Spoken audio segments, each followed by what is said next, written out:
Welcome to the Coach Dave Love podcast, where basketball's best meet the science behind skill. Join me, NBA shooting coach Dave Love, and host Matt Robertson as we unpack biomechanics, motor learning, and research-driven insights shaping the future of basketball shooting development. Welcome to the Coach Dave Love podcast. I am your host, Matt Robertson, and with me, as always, NBA shooting coach Dave Love.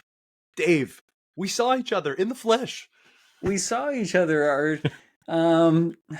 our second of the last 12 months, our second meeting in 13 person. months. 13 months. No. Amherst, Nova Scotia. Or was it Truro? Truro, yeah. Sorry. We were discussing. So we saw each other in New York in the last 2 weeks. Yes. Is it 3 weeks now? 2 weeks. 2.5 weeks. Okay. Sure. The day of the New York City Marathon was one of the days, so we took a little walk around with our coffee, and the day the Blue Jays lost the World Series, also one of those days. Yeah. So full transparency, we've already recorded this podcast. Something went wrong, so we have to re-record this. I did too long of a breakdown of the evening that we spent watching Game 7 of the World Series. I'll sum it up just by saying we went to a bar. We made it a Canadian bar. It was all Blue Jays people except for like one or two people. We booed those two people through 10 innings, good-naturedly, and then ended up losing. And it was kind of, I still remember there were a couple of beverages consumed on my part, not a huge number, but just enough. And as the ground ball was hit, my brain hadn't fully processed that, oh, wait a second, this game is now over and we lost. It took me like 5 seconds to go, oh, wait a second, there are no more pitches. We just lost the game.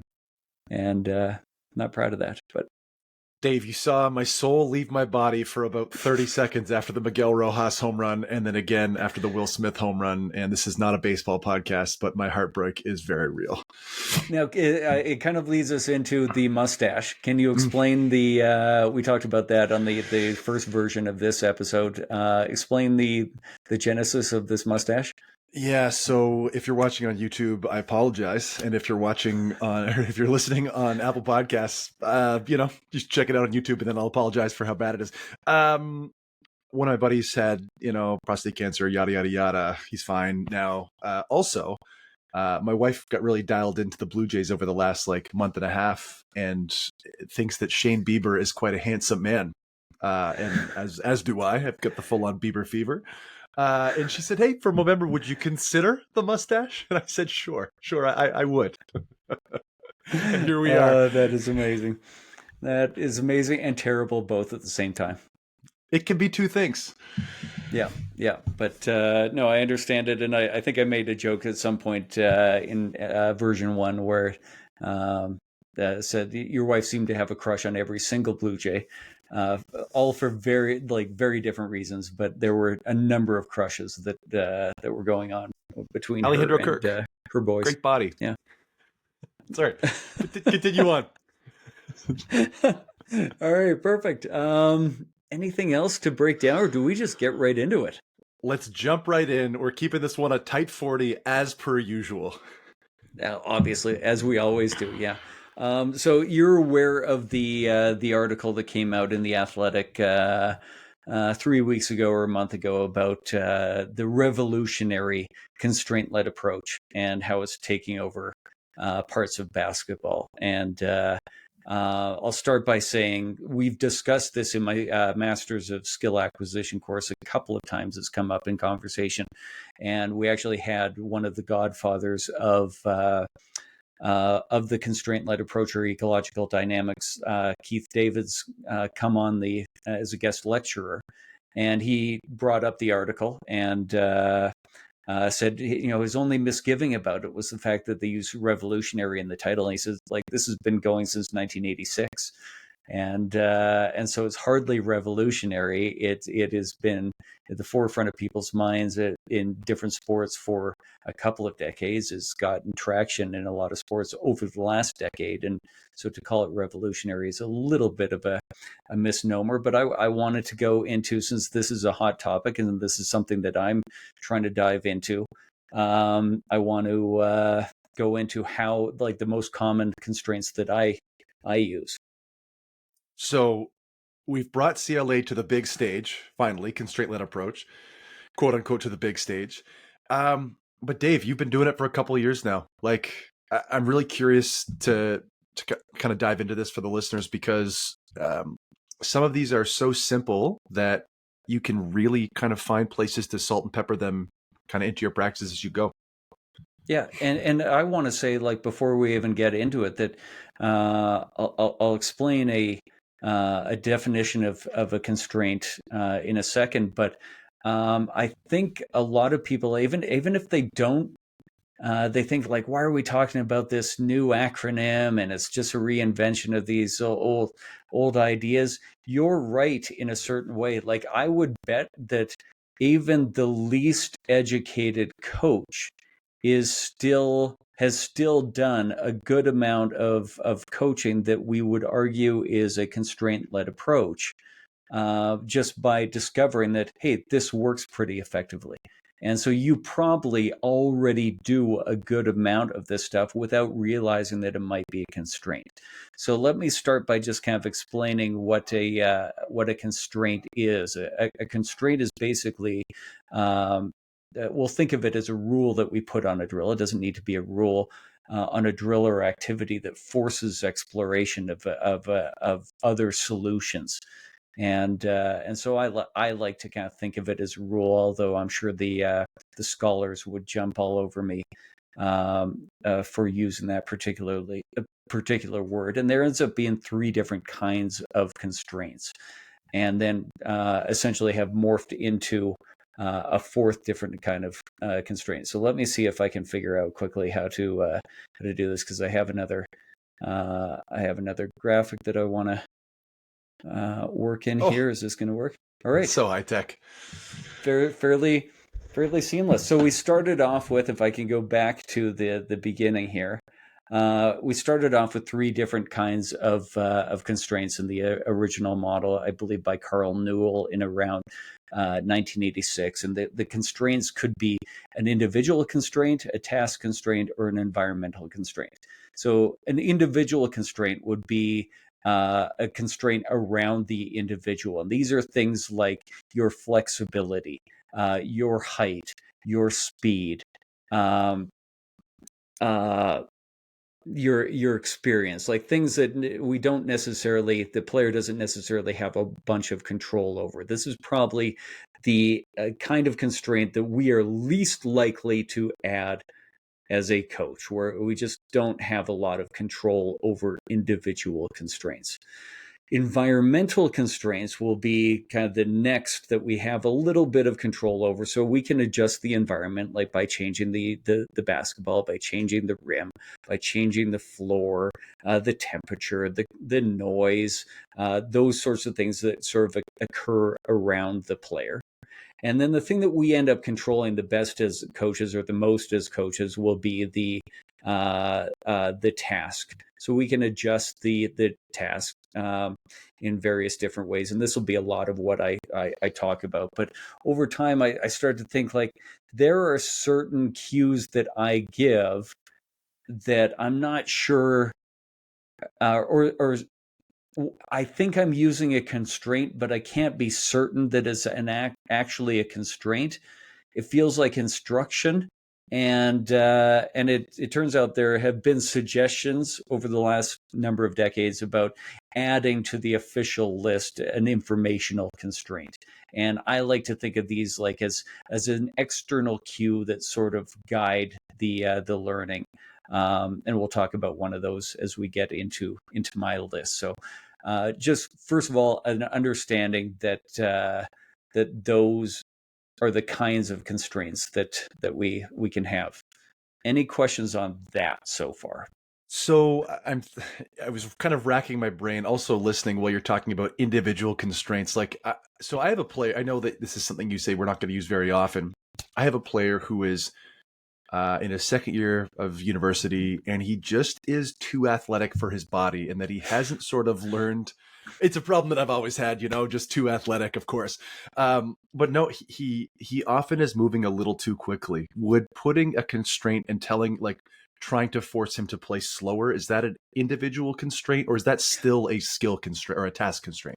I would say that's still a Yeah. task constraint. He is constrained by the fact that he is able to generate so much force or do it so quickly or whatever it is that makes him quote unquote athletic.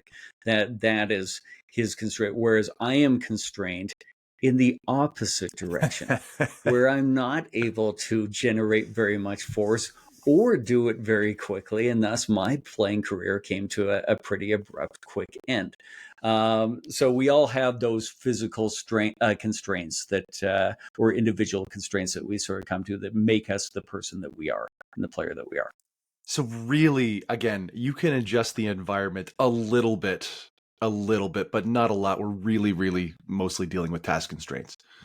Yeah, I feel and informational constraints, but for Mm. the original three, yeah, I feel that way now. An expert might come in and expand my thinking and go, look at all the different ways that you can provide a environmental constraint. And I should acknowledge this is through my lens as a shooting coach who tends to work with weaker shooters, whereas maybe a head coach could think of more environmental constraints. Even still, I'm struggling a little bit, but especially youth basketball, I think we have some options where we can adjust the height of the hoop to afford more opportunities for players to explore more functional movement patterns. We can adjust the size of the basketball. We can reduce the number of players on the floor or the size of the court. Those would be like the most common and most accessible for me, anyways. Uh, Environmental constraints. Okay, so one of the things you want to talk about was intent. Do you want to jump into that section? Yeah. Next So year? yeah, with each type of task constraint, they can have different intents, and I think we could easily argue like, okay, this is getting a little um, splitting the hair. Like we might be getting a little nuance, but I also think it's really important. Like when you understand the differences between, you can understand what you're doing better, and that can inspire more thought. And so again, seeing if I can do this well, I'm going to get this going here. Gotta make that live. Okay, constrained to afford. So if we go back to the beginning of the graphic, this star, this is essentially my sandbox metaphor. The star is the player's preferred motor pattern, what the shooting form that they are trying to use, and then the circle around the star is the variability that occurs both by playing a game and by being a human being, and that we don't do the exact same thing at the same time. And the square is the sandbox, the all the functional movement patterns. That red area of the circle, that's showing that, hey, those movement patterns that fall into that part of the variability just doesn't work very well.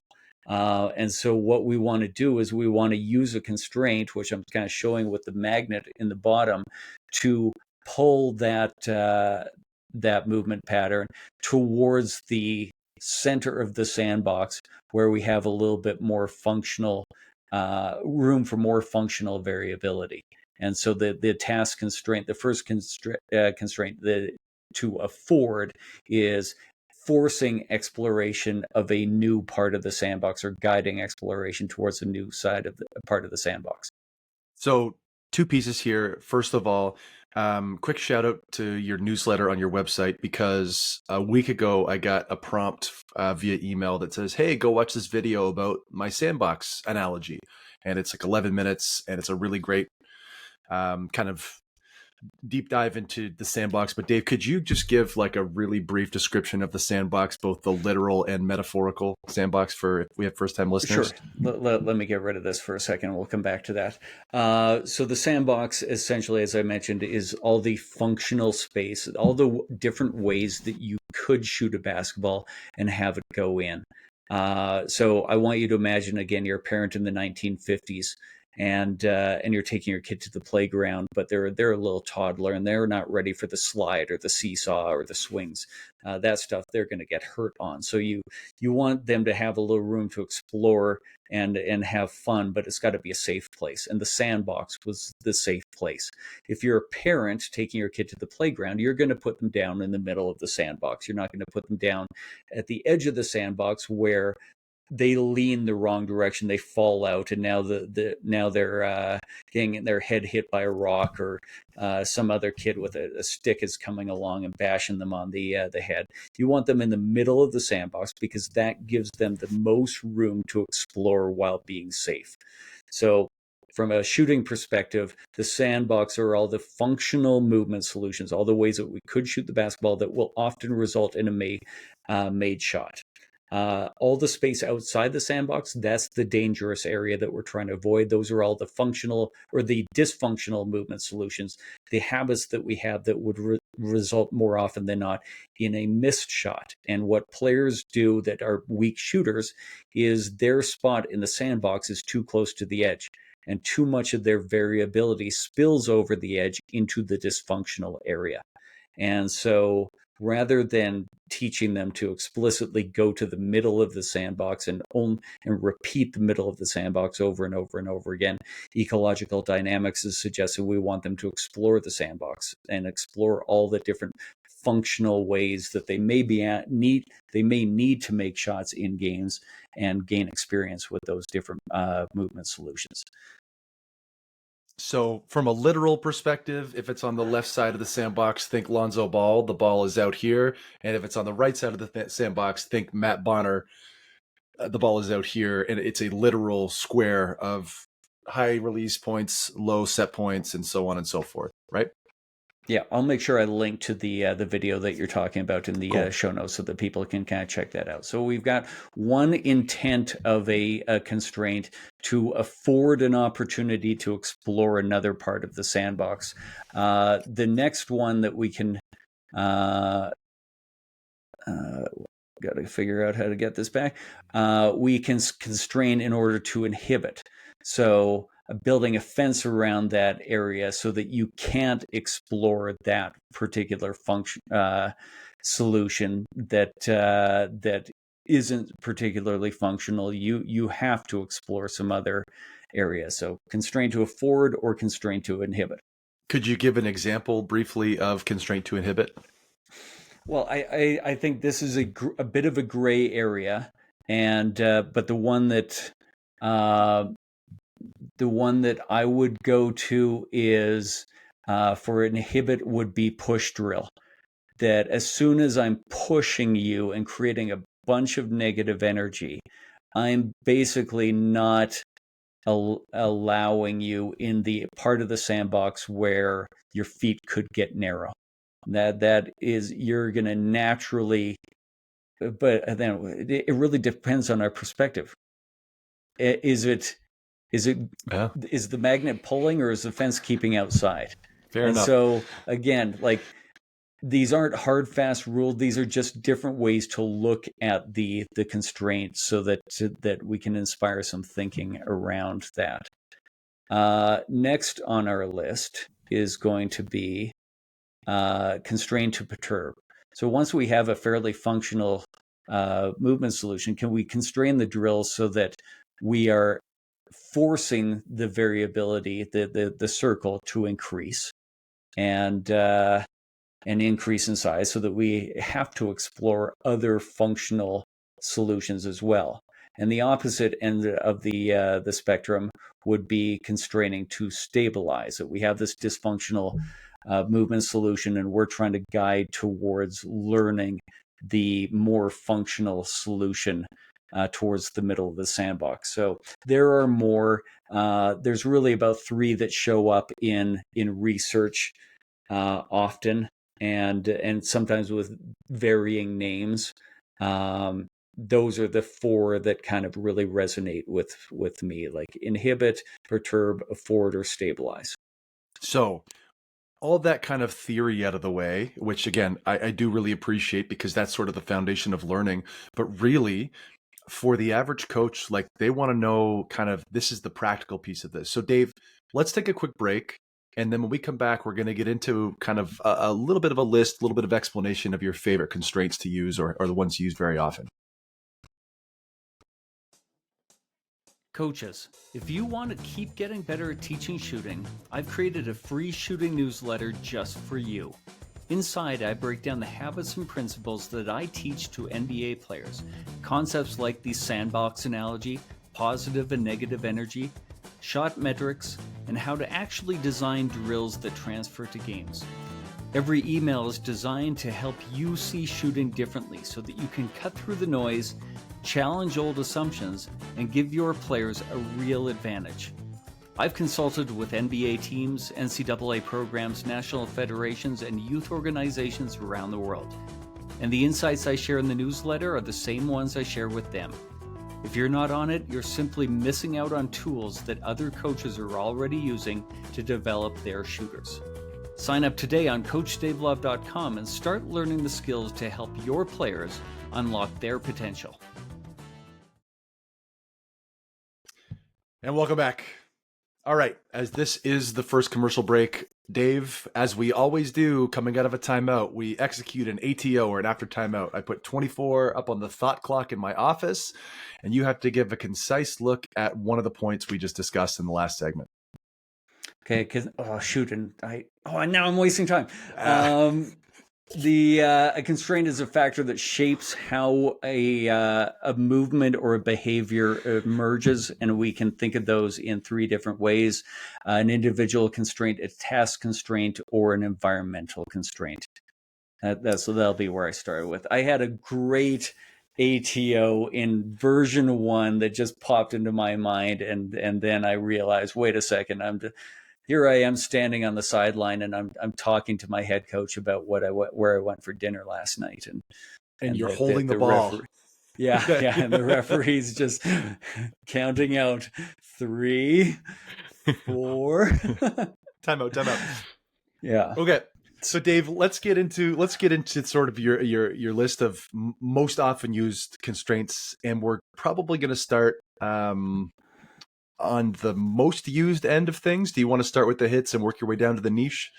Yeah, I think so. We'll get people while we got their attention. So the most common constraint that I'll use by far is the constraint of actively removing the guide hand at the set point. I do, remembering most of the players I work with are weak shooters. I believe the set point is the most important moment in the shot. And I believe that, and have seen evidence that actively removing the guide hand or over exaggerating the removal of the guide hand at the set point forces the shooting hand to figure out how to self-organize into a more effective position where it can make a more simple movement. And so this is a task constraint to force the shooting hand into more effective position. Would you say that there is certain data in certain literature that says the closer you get to the end of the shot, the more important those moments are, and you're amplifying that by using that constraint? Would you say that, Dave? I mean, if you want to plug the what's the opposite of best selling? The best the very niche book Shot Metrics by Coach Dave Love with the support of Nathan Slegers, then I won't talk you out of the plug. It's sitting here. I had to. You might be the only person, or you're one of dozens of people that have it sitting somewhere. I don't even have a hard copy. Listen, I'll buy you one for Christmas. Yeah.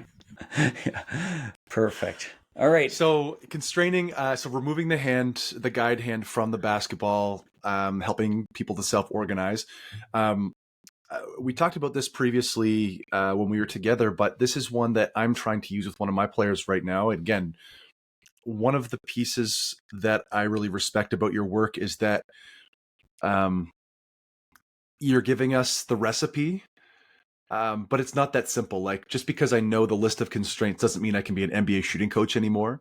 Like, I find it really challenging, the nuance of, okay, so we're using this constraint, we're doing 7 reps, and when do we move on, and how do we progress further, and when do we add other constraints? Like, there's so many pieces here to the sauce that's not just like the list of ingredients that goes into it, you know?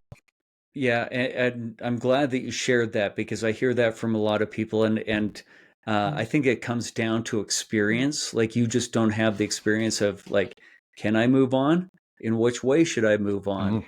And then I'm trying to figure out how to phrase this without sounding like a know-it-all, but like I've had the 25 years of experience, and with players of all sorts of different levels and individual constraints that they face and all those. So I kind of forget at times what it's like to be you, where you go like, oh, I have a new tool, I have some new information, it really makes sense with me, but then it opens up a whole bunch of more, a whole a bunch more possibility, and I don't know what to do with those. And so I'm glad that we're able to do the podcast and hopefully start to shed light over those. Awesome. Okay, so we got through kind of the first one. Is there anything else you wanted to touch on in that first constraint? No, let's go to my second one. The second one that I'll use the most is jump as far as you can to the side. Mm. I'll force a player. Are you all right? You got a little something in your eye? Little something, little Don't answer tears. that. Yeah.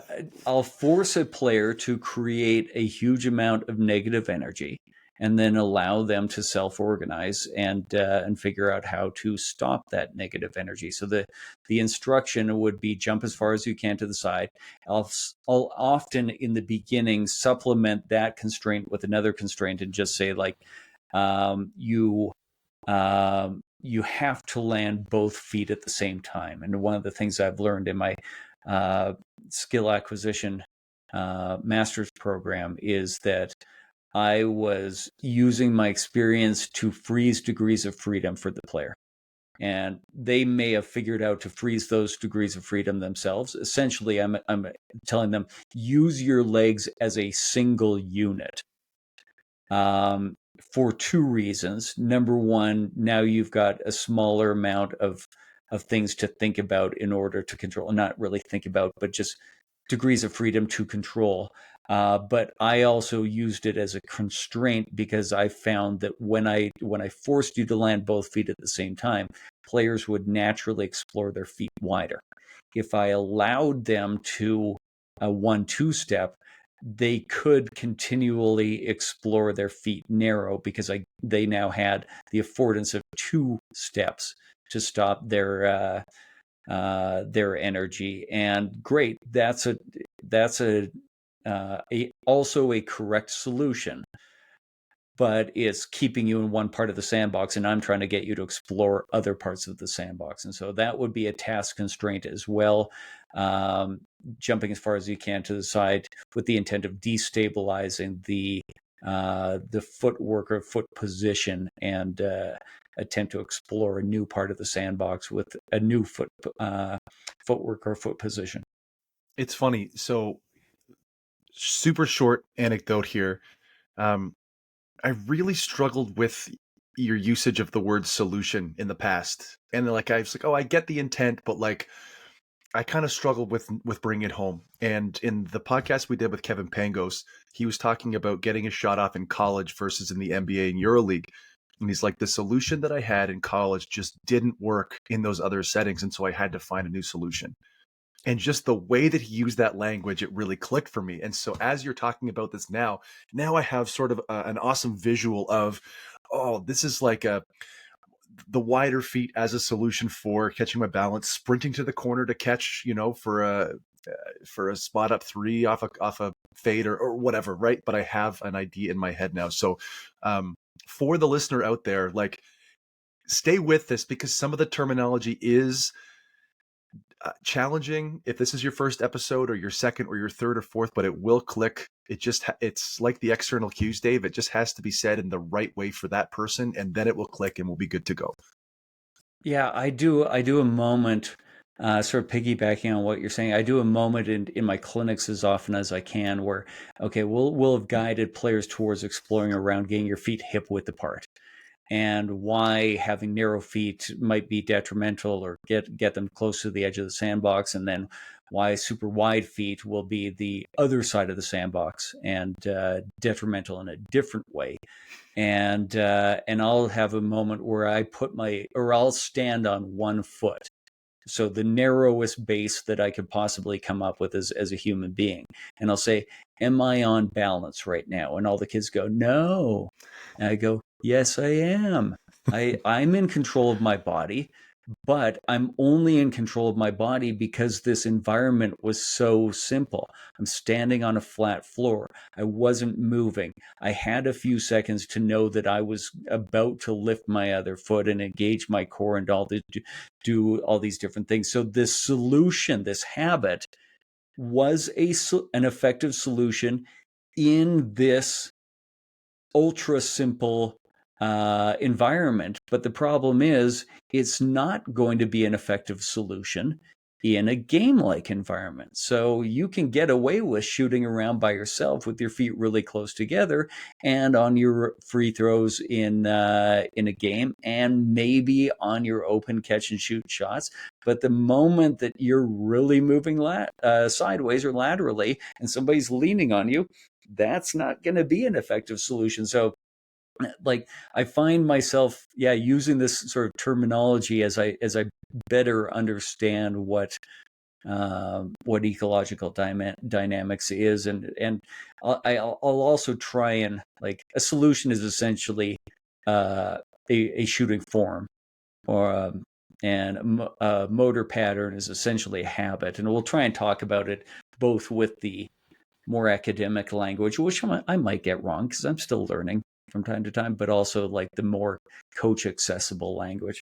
And if we ever, again, I'm going to do my best to hold you accountable kind of continually through this journey. If it's like, okay, we've stepped a little too far into the academia, bring it back, because I am the voice of the people, and the people have said, I don't get that sometimes. Perfect. I love it. That's why you're around, Maddie. It's not just your good looks. Well, stash excluded. Go ahead. Next one. Okay, so we've talked about a few different task constraints. Let's talk about an informational constraint, and I use this one in various different ways. I'll use the external cue of "don't break the glass." And so what I mean by that, what I'll explain to a player is, I'll say, I want you to imagine that there's a window in front of you, and your nose is against the glass, the window, and somehow the basketball's on the other side of the glass. And as you bring the ball up towards your set point, you can't break the glass. You can't take the ball back so violently over top of your head that you smash through this window.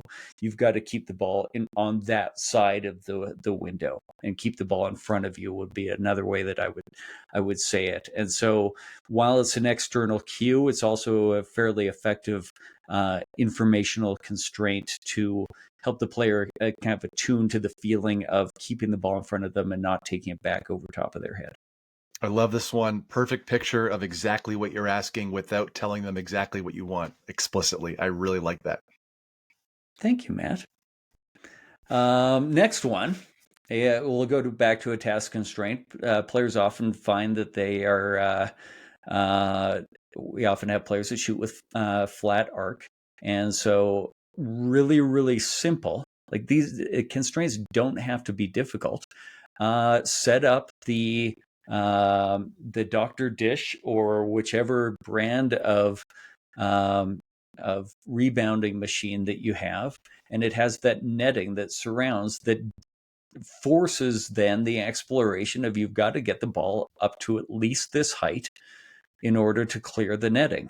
That will be a great one. You don't have access to one of those rebounding machines? No problem. Put a defender's hand in the player's face and put it in such a place where they can't shoot a flat shot. They will then have to explore in a very game-like way, getting getting the shot over the defender's hand with enough arc that hopefully is now dropping down on the rim. Which again, not telling them explicit the number of things they should be doing, the lower set point, the bent knees, the elbows under the whatever the thing is, forcing them to self-organize and figure it out.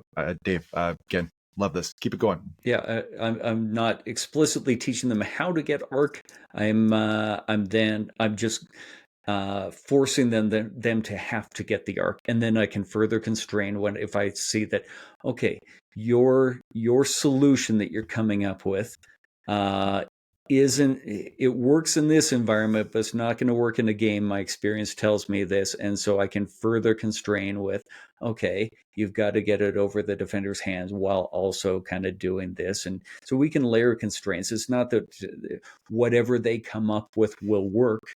That's not the intent of ecological dynamics, and I think a lot of people get confused by that. It's just keeping everything tied to the game and allowing for multiple solutions when possible, as opposed to prescribing one. So the next task constraint, I'll play a game of what I call tug of war, where the shooter holds the ball sort of between themselves and the coach or the defender. Each person grips the basketball, sort of. They all both have their arms extended, and the player has to step back away from the defender and pull the ball out of the defender or the coach's hands. And that constraint of, you've got to pull the ball away from the coach or the defender, forces the ball to get moving towards the player's body. So I use this all the time for players who expose the ball out to the defense and really bring the ball back to their set point. This will just get the ball a little closer to their body, a little bit more protected. And rather than, again, explicitly teaching them, hey, you've got to have the ball here, I just put them in a position, hopefully a game-like one, where they have to solve a game-like problem. Why don't I like the ball exposed? Because it's within the reach of the defender. And then I'll layer that constraint by saying, okay, defender, as they're pulling the ball away, you can take a swipe at it. So if they don't get it away from out of your hands and closer to their body quickly, you have an opportunity to try and knock it away. And then I'll add other little layers or perturbances. Yeah, that I said it. I hope Jay Hernandez gives me hell because I actually said the word that he teased me about.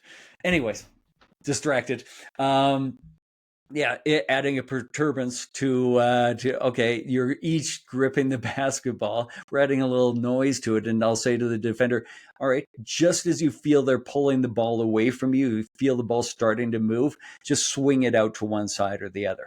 And so they don't get to pull it back into the perfect position, the perfect triple threat position. They have to figure out how to solve a new problem where the ball's sliding out to their guide hand side or out to their shooting hand side. And how do I protect it? How do I get from that point to a reasonably effective set point fairly quickly? Can you give me a peek at the development curve of this kind of thing where it's like, okay, so we do this, we use this constraint for the first time for a player who struggles with exposing the ball. Do you start to see, again, I know it's all player dependent and level dependent, but like, is it fairly quick where they're like, oh, this is a pretty easy thing to do, or does it take time? Like, give me a peek at that window. I find they're usually pretty quick. Now, that doesn't mean that they'll be good at it right away, but if we can create a fairly effective activity with pretty good constraints, then we're effectively forcing or heavily encouraging exploration around the habit. And it's so none of these constraints are added at random, just like, all right, let's do tug of war for a little while. No, I'm doing tug of war because the ball is too far out from your body. And then and for me, my I'm going to get into my process in a few minutes, so I'll save that. But I have a process on how I kind of decide to use the constraints. It's not just randomly, let's do this one for a while and then move on to that one. Of course. Is this sort of in the Chris Oliver sense where, so stay with me here. He's like, okay, so whole part only if I need it, where he's like, lets the boys play and no one's boxing out. And so he's like, okay, we're going to shrink it down to a short-sided game where we're really focusing on boxing out. So you're watching this person shoot and you're noticing, oh, we're really back to exposing the ball again. And then I'll do tug of war for a couple of minutes because I see that habit starting, or the bad habit, the limiting habit start to resurface. Is that kind of the idea? Yeah. Essentially, if a player's working with me, the whole of shooting is not working. So I'm having to go to a part in that whole part only if you need to. I need to. And so then it's, can I implicitly teach the player to explore a new solution, a new way of doing this, without prescribing to them exactly how it needs to be done? And can I do that in a way that also encourages variability? And can I do it in a way that, while encouraging variability, hopefully is also game-like variability? I like that. Dave, let's take one more break here and come back with the last couple and hammer action. If you or a player you coach want to truly understand what's happening in the shot, I offer a video shot analysis that brings NBA level feedback right to you. No matter where in the world you live, you can upload a simple video from your phone and I'll return a detailed breakdown, 10 minutes or more, walking you through your mechanics as if we were sitting together side by side. You'll hear my voice as I slow down the video, zoom in, draw on the screen, and point out the specific habits that are helping or holding back your shot. Then I'll help you identify the single most important idea to focus on and recommend a shot development system tailored to your needs. This is the same process I've used with NBA players, NCAA programs, and national federations, now available to anyone who wants to unlock their potential as a shooter. Don't leave your shot to chance. Go to CoachDaveLove.com/store and get your video shot analysis today.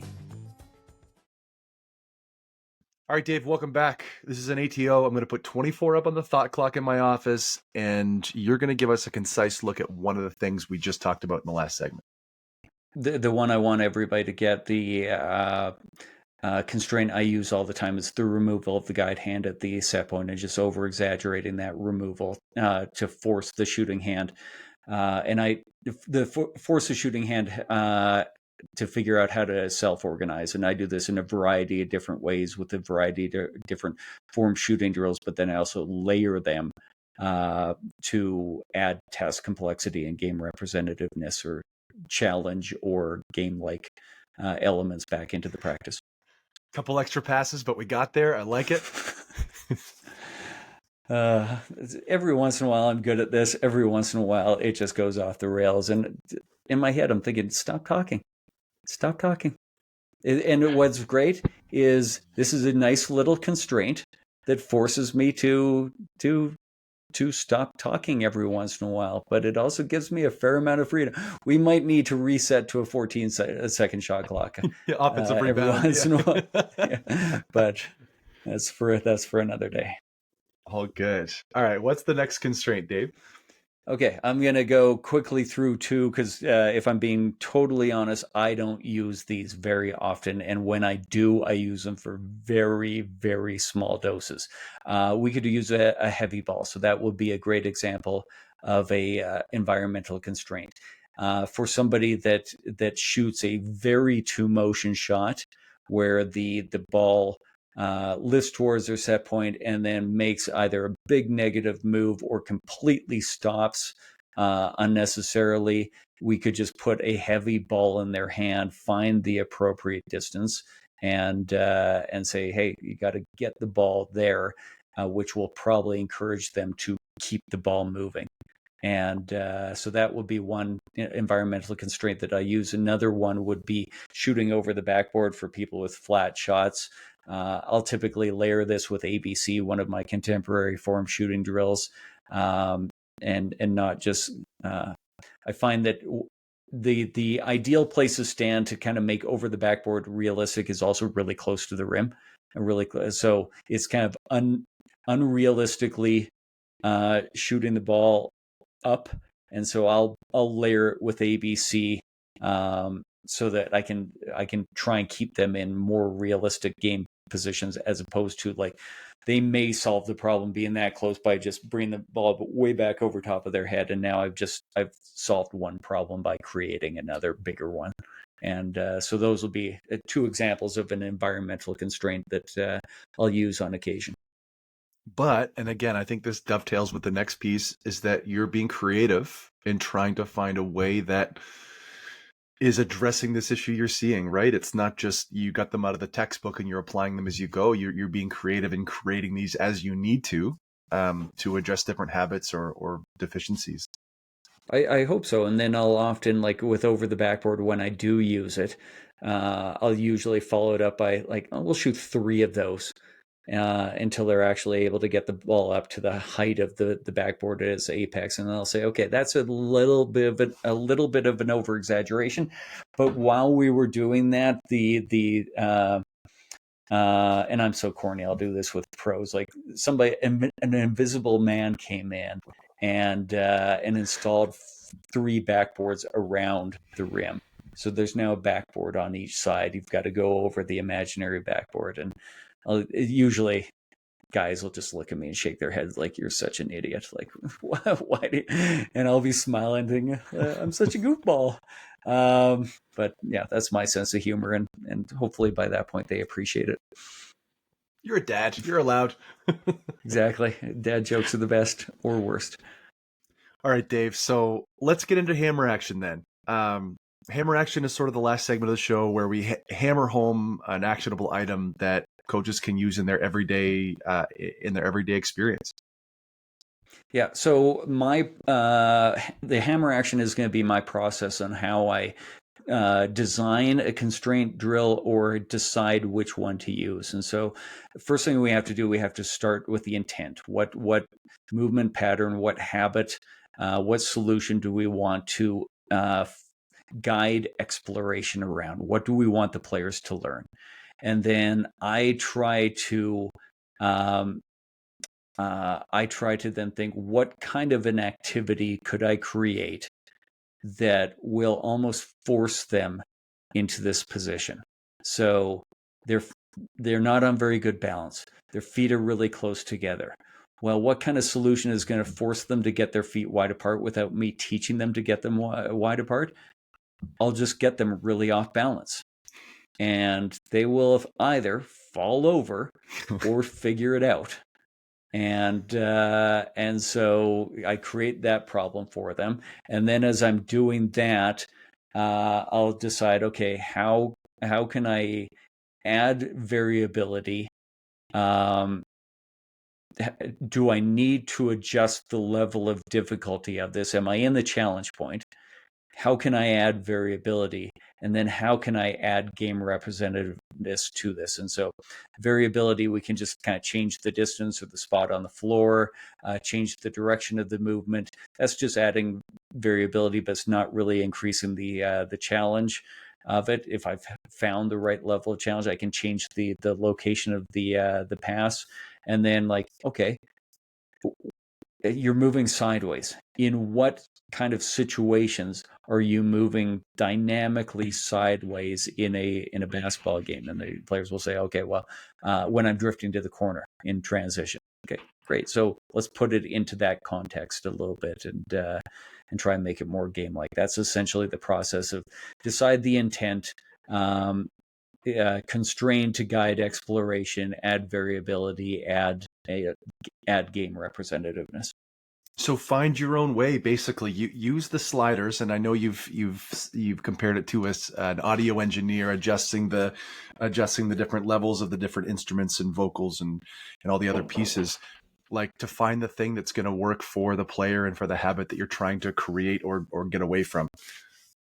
Yeah, essentially, and then like how much can we, again, the variability part I think is really key. We don't want to keep exploring the same solution over time. We want to, right from the beginning, in an appropriate way, figure out like, how do I expand, how do I guide them to expand their circle? We're not trying to tighten the circle up so that they repeat the same motion over and over again. We're trying to help them expand the circle once they found a stable place in the sandbox, or as they're finding a stable place in the sandbox.